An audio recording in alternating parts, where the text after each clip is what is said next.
G'day folks, welcome back to the channel. Today is a review on the 90 litre Engel fridge. Now I've mentioned the fridge in quite a few of my videos over the past 12 months, 14 months. And it's always been to the negative. I've never actually done a review on it. I've never done its own video. And that's what this video is about. Righto, 90 litre Engel fridge. We'll start on the door. This door, it's a reflectorized black plastic so you can see yourself in it, and every time you touch it you leave fingerprint marks on it. It always looks dirty. The actual fridge door is not too bad. It's a little bit pushy. You sort of push it in a little bit, but it's not too bad. Don't mind the door. I had some trouble with it over this if you've watched my series in The Simpsons, you'll notice that I complained about the fridge opening on its own. And I had reason to go back to Tommy Campers in Melbourne. I'm in Brisbane, and Tommy Campers adjusted the fridge door so that it wouldn't open.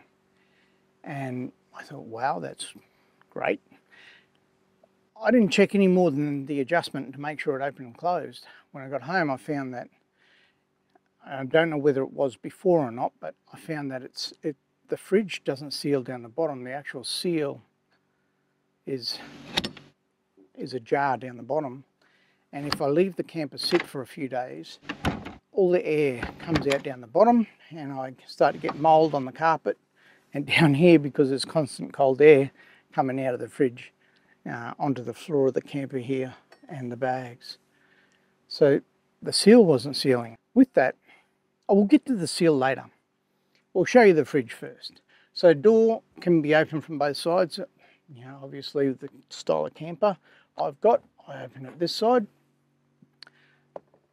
90 litres is plenty of space, more than enough for us. We had 110 litre before this, our Dometic, and it was wonderful fridge, and there was plenty of space, but I don't notice the difference in space between the 110 and the 90. So the space-wise, it's fine, it does us. The freezer in this one gets icy way quicker than my previous one. It only takes a day or two to go from completely thawed out and clean to quite a bit of ice around the traps. Now normally I've got that full. I took it all out for the purpose of this video so you could see inside the freezer. The shelves in this one are a little bit more rattly than the previous one I had. I much prefer shelves that are more snug than this. When you're going over rough tracks, you know that this is what your fridge is doing in here, and that's not ideal. The door of the fridge, the Dometic that I had, while it's a bigger fridge, the door looks the same. Two shelves. The Dometic had a hard plastic here that you couldn't bend, whereas this has got a very soft one. The Dometic, I could fit a 2 litre milk into my fridge door, whereas this one, I can only fit 1 litre. So that's a negative for the Engel. The motor in the Engel, if you're doing your research, you'll find that, I'll just shut this up because all my cold air is getting out. If you're doing any research on Engel motors are excellent. You'll find people with Engel chest freezers, the ones that look like the Eskies, that are 20 and 30 year old, and they're still going. So I've no doubt that the motor in this will go forever. That said, the motor, when we're lying in bed, we can hear the motor really clearly in this one. It is very loud. Whereas the previous fridge, the Dometic, it hummed, you could just hear a hum, but that was it. Because this is leaking, the motor seems to come on more often. What I do is I've made up a little jig that I wedge the door shut here, like that, and that seals the fridge off. Now from a warranty perspective, everything's got warranty, and I noticed these problems well under 12 months. Now when I phoned Engel, they sent me or referred me to one of their service providers up here in Brisbane in relation to fixing the seals on my fridge, because the actual seals flattened down. The service provider is only literally 10 kilometres from my door.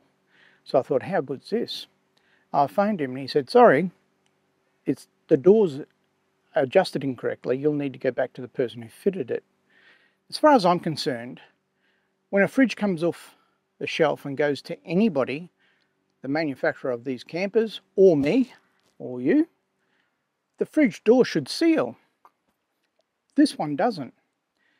Well, he was of the opinion that it wasn't the seal's fault, it's only adjustment, and that I would need to get back to the person who adjusted the fridge door, and he's in Melbourne. 1,800 kilometres from my doorstep. 10 kilometres versus 1,800 kilometres. Fuel just to get there is half the cost of the fridge. I was really surprised when Engel wouldn't look after me so far as just adjusting the door and fixing the problem with the fridge that was only 6 to 8 months old. So I was a little disappointed in their service. Capacity is good, the shelves are crap, doesn't fit 2 litres and the motor's loud. All up, my recommendation on this fridge is don't get it. Don't get it. I will not get another Engel upright. It is a dearer fridge than the Dometic I had, and it is certainly, from a performance perspective, absolutely terrible compared to my previous fridge. So that's my little rant. That's my little review on the Engel upright 90 litre fridge. Thank you very much for watching. Hit the thumbs up if I got something out of the video, and I'll catch you on the next video. Take care.